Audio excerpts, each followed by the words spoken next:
আজি তেখেতে যে মিয়া মিয়া বুলি কৈ আছে যে মিয়াসকলৰ নাম কৰ্তন কৰিব, মিয়াসকলক ৰিক্সা ভাড়া 5 টকাৰ ঠাইত 4 টকা দিব লাগে, আনকি বিভিন্ন ঠাইত মিয়াসকলৰ নামত অৰ্থনৈতিক বয়কটৰ পৰ্যন্ত তেখেতে আহ্বান জনাইছে। আচলতে মিয়া বুলি কোনো কথা নাই। তেখেতে যেতিয়াই মিয়া বুলি শব্দটো উচ্চাৰণ কৰে সেই শব্দটোৰ অৰ্থ হ'ল গোটেই অসমৰ সৰ্বস্তৰৰ মুছলমান সমাজখন। হয়, ৰাজ্যত ইলেকশ্যন কমিশ্যন অফ ইণ্ডিয়াৰ জৰিয়তে চলি থকা ভোটাৰ তালিকাৰ যি ৰিভিজন অৰ্থাৎ স্পেচিয়েল যি ৰিভিজন চলি আছে, এই ৰিভিজনক লৈ গোটেই অসমতে এক তীব্ৰ প্ৰতিক্ৰিয়াৰ সৃষ্টি হৈছে। বিশেষকৈ আপোনালোকে নিশ্চয় গম পাইছে যে সম্পূৰ্ণভাৱে উদ্দেশ্য প্ৰণোদিতভাৱে অসমৰ মুখ্যমন্ত্ৰী ডক্টৰ হিমন্ত বিশ্ব শৰ্মা ডাঙৰীয়াৰ প্ৰত্যক্ষ নিৰ্দেশত তেখেতৰ স্বীকাৰোক্তি অনুসৰি গোটেই অসমতে বিজেপি কৰ্মীসকলে অসমৰ হেজাৰ হেজাৰ লাখ লাখ সংখ্যালঘু মুছলমান ভোটাৰৰ বিৰুদ্ধে ফৰ্ম 7খন মানে ব্যৱহাৰ কৰি অৰ্থাৎ অপব্যৱহাৰ কৰি লক্ষাধিক ভুৱা আপত্তি দাখিল কৰিছে।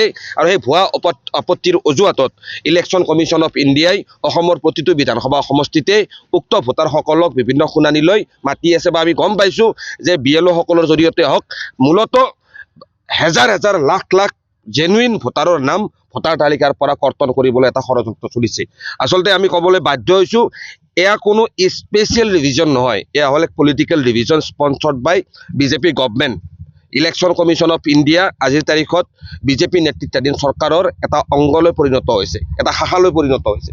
তো এই ক্ষেত্ৰত আমি ABMC তীব্ৰ প্ৰতিবাদ সাব্যস্ত কৰিছোঁ। ইয়াৰ বিৰুদ্ধে ধাৰাবাহিকভাৱে আমি আমাৰ প্ৰতিক্ৰিয়া দি আহিছোঁ। কথাটো হ'ল আজি যিসমূহ ফৰ্ম 7ৰ অপব্যৱহাৰ কৰা হৈছে, আজি এনেকুৱা আমি বিভিন্ন উদাহৰণ দেখা পাইছোঁ। আৰক্ষী থানাসমূহত গোচৰ ৰুজু হৈছে যিসকল ব্যক্তিৰ জৰিয়তে ফৰ্ম 7ৰ অপব্যৱহাৰ কৰি কোনোবা জেনুইন মানুহক, জীৱিত মানুহক মৃত সজাই আপত্তি দেখুওৱা হৈছে, স্থায়ী বাসিন্দাক পাৰ্মানেণ্টলি শিফটেড দেখুওৱা হৈছে। তো এই ধৰণৰ অবজেকশ্যন ব্যৱহাৰ কৰোঁতে আনকি বিভিন্নজন ব্যক্তিৰ চহী পৰ্যন্ত জাল কৰা হৈছে।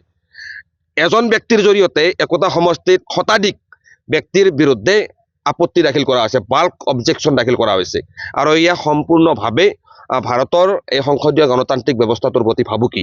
আমাৰ দেশখনত ভোটাৰে চৰকাৰ নিৰ্বাচিত কৰে, কিন্তু আজি এনেকুৱা এটা পৰিৱেশ অসমত সৃষ্টি কৰি দিয়া হৈছে য'ত চৰকাৰৰ নেতৃত্বত থকা ৰাজনৈতিক দলটোৱে নিৰ্বাচন কৰিব যে আমাক কোনে ভোট দিব। তো এইখিনি কথা কোনো কাৰণতে গ্ৰহণযোগ্য নহয়। আৰু এই ক্ষেত্ৰত আমি দেখিবলৈ পাইছোঁ মুখ্যমন্ত্ৰী হিমন্ত বিশ্ব শৰ্মা ডাঙৰীয়াই মুকলিভাৱে কৈছে যে তেখেতৰ নেতৃত্বতে ভুৱা আপত্তিসমূহ দাখিল কৰা হৈছে।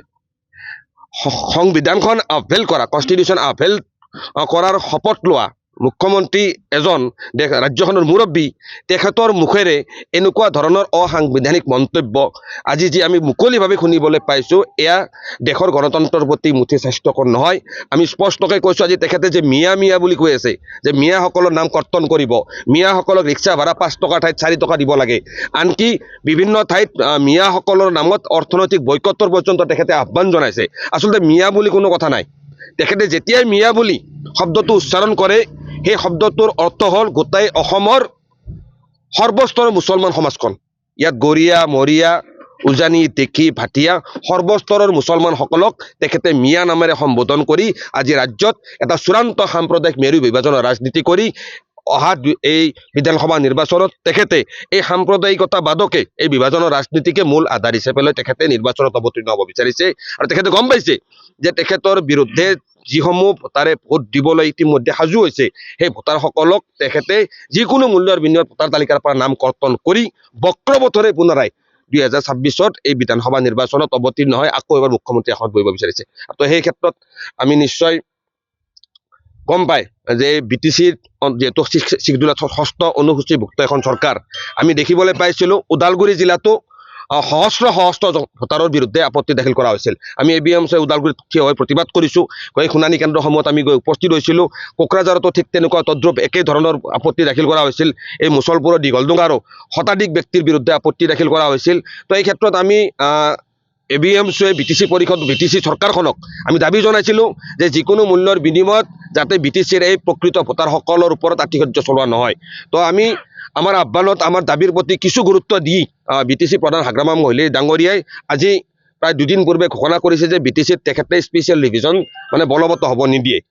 আজি 31 জানুৱাৰী তাৰিখে আমি কোকৰাঝাৰত এই স্পেচিয়েল ৰিভিজনৰ নামত যি অসমৰ তথা BTCৰ সংখ্যালঘু মুছলমানসকলক হাৰাশাস্তি কৰি আছে, এই হাৰাশাস্তিৰ বিৰুদ্ধে আমি বৃহৎ প্ৰতিবাদী কাৰ্যসূচী আছিল।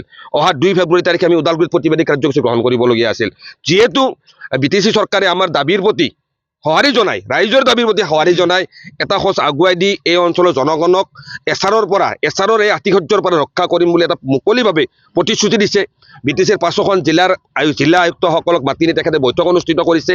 তো আমি যিহেতু অহা 10 ফেব্ৰুৱাৰী তাৰিখে চূড়ান্ত ভোটাৰ তালিকা প্ৰকাশ পাব, আমি 10 ফেব্ৰুৱাৰীলৈকে অপেক্ষা কৰিছোঁ। আমি আশাবাদী যে বিশেষকৈ BTC অঞ্চলৰ এই 5খন জিলাৰ এজনো জেনুইন ভোটাৰৰ নাম কৰ্তন নহ'ব।